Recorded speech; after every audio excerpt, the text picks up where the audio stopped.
Hello, everybody, and welcome to the Benni Show mini edition number 4. Today is Monday, November 10th, 2025. Another candlelit episode here. Eat your heart out, Stanley Kubrick. No special NASA lenses needed here.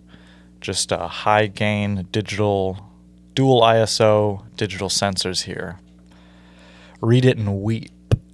Anyway, let's get into. I wanted to talk a little bit about Trump allowing the possibility of 50-year mortgages, 50-year home loans. So that's just a giant spit in my face and my generation's face, I feel.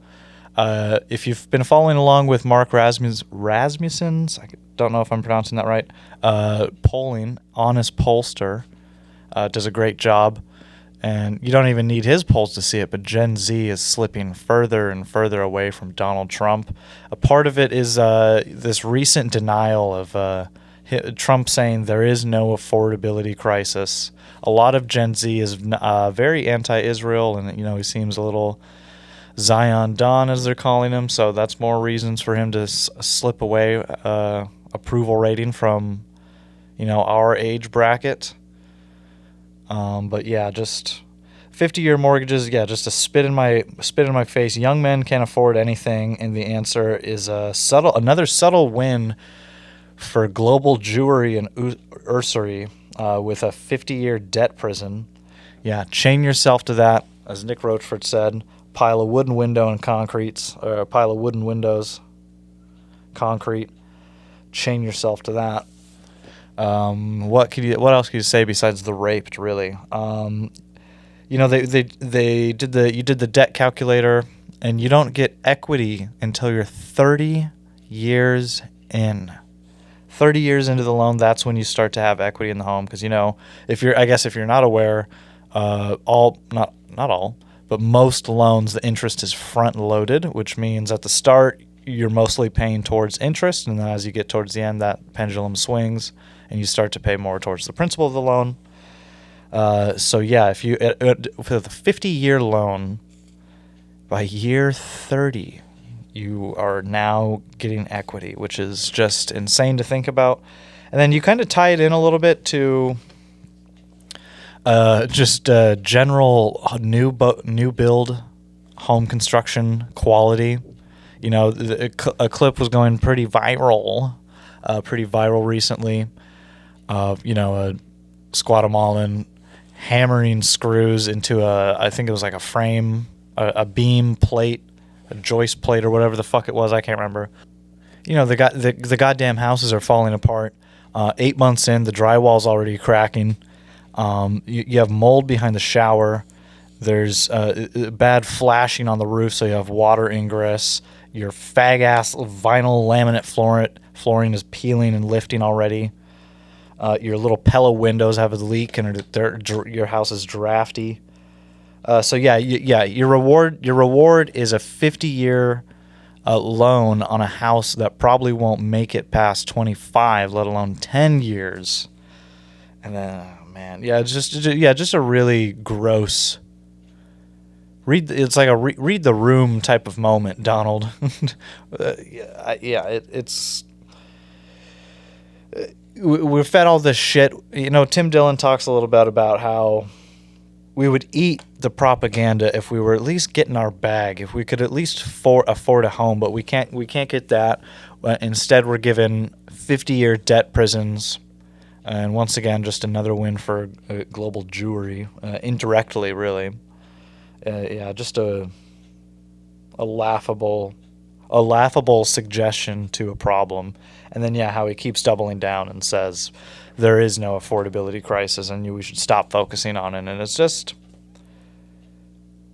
gross. He's forgetting who voted for him. He's forgetting why we voted for him. So to see this, it's just, I keep saying it, but it's just gross. Anyway, moving on, we're going to talk a little bit about Ian Carroll, our favorite conspiracy tard. What else? What could I say besides the raped once again? He delivers a classic example of a leftist grifter chameleon punching right once again, as they love to do. It is so important that white people do not start to think that white people are better than everyone else. Yeah, never a friend. Never understood the appeal of someone like him. He should have just stayed on TikTok, pointing at Wikipedia articles with his 2 fingers on a green screen. That's, that should have been his niche. He should have just been a TikTok guy.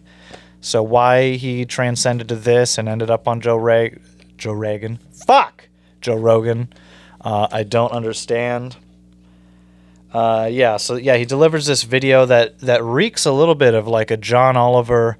It's 2016. You can't be fucking anti-Zionist. It's 2016. He does this whole thing of directed towards whites. Of course, it's always directed towards whites. If you noticed, that's acceptable to do. Safe Sleazy delivers a safe Zionist kind of talking point. Does the whole "it's not all of them" thing, and it's annoying because I feel like we've moved past the need of this. I feel like we should be completely flipping the tables. We should, instead of doing the whole "it's 2016, we can't be doing this thing." It should be it's 2025.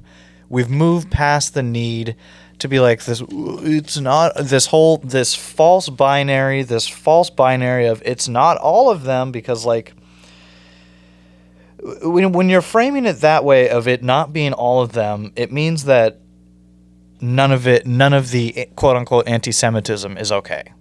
When you're saying it's not all of them, what you're actually kind of applying is that none of the anti-Semitism, anti-Zionism is okay.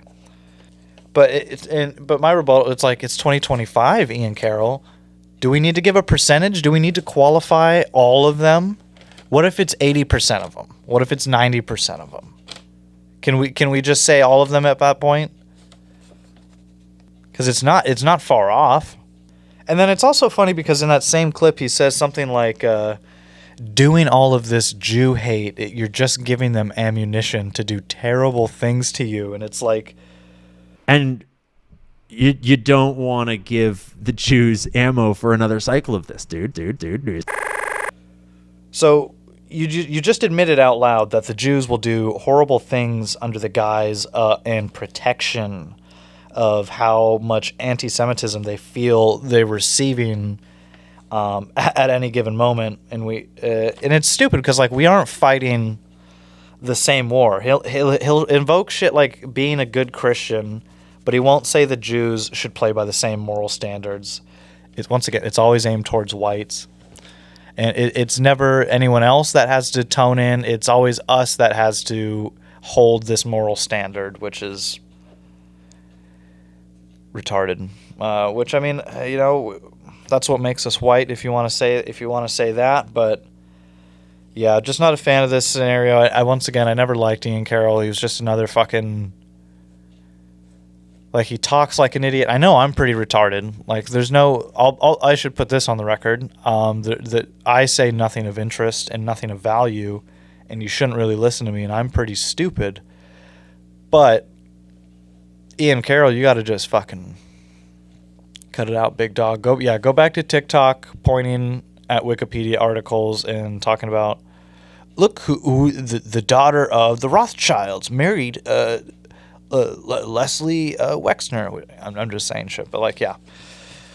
And I still remember that whole moment where he claimed to be the sole guy red pilling people on the Jews, and it's like, dude, in 2020 you were like you were a full Bernie bro, retarded. Like, what? I'm just living in Seattle doing my thing. Like, fuck off. Go back to TikTok, have fun, go back to being a substitute teacher or whatever you were. Don't want to hear these. I don't want to get these punching right monologues of how we need to chill out on the anti-Semitic. We've moved past that. We've moved past caring. I feel like we've really moved past caring about being insensitive, and we've grown up a little bit. We're allowed to say that identity politics is real. No pun intended with Israel there. The clever little wordplay for you. We're allowed to admit these things. We should be allowed to say Maybe it can actually be all Jews. We have fun here. Yeah, Ian Carroll, fuck off. The Raped. Moving on. Dave Portnoy. Oh boy. So if you aren't aware, old Davy Day Trader was doing one of his pizza reviews in Mississippi, I believe it was. And someone walks by, throws a couple shekels at him, and says, "Fuck the Jews." And if you watch the clip, it's actually pretty funny because like you could see his descendant tribe DNA hardwired, and he like LiDAR tracks like frame by frame, like he has a heat signature almost. He like beams on these coins, something out of fucking Lockheed Martin Skunk Works, floating to a pie in a windowsill. Hey, fuck the Jews! Fuck you, Dave. Anyway, I mean, so there's a couple reasons I want to bring this up, and one of them is just one, it's funny. It's just a funny little scenario that happens in Mississippi.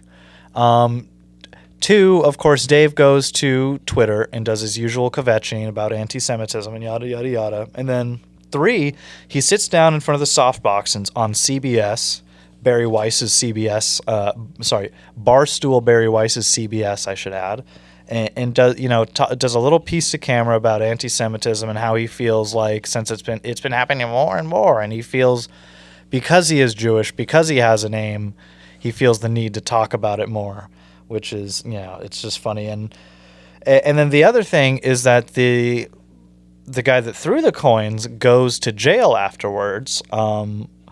And gets charged with, I believe it was disturbing the peace, which, I mean, you could argue that because he did throw the coins, that there is grounds for a charge like that. Similar to how, like, if you were to spit on someone or spit near someone's, they could charge you with battery or something like that.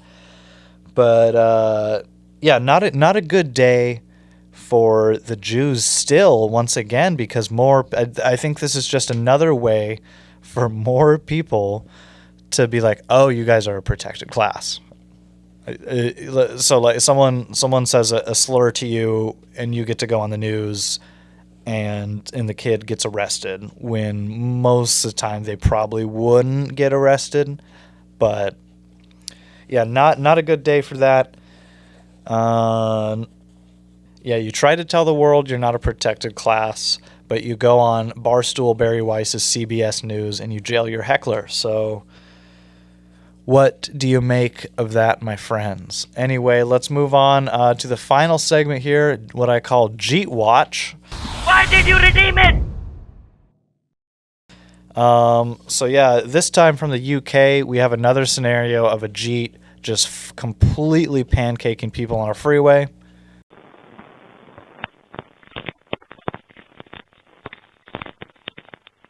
And then also in Jeet Watch News, that YouTuber Tyler Oliveira, I believe it was, finally released that video of him attending the poop throwing festival, and which is causing a Jeet crash out, which I've never seen before, which is funny because all he's doing is showing how they live.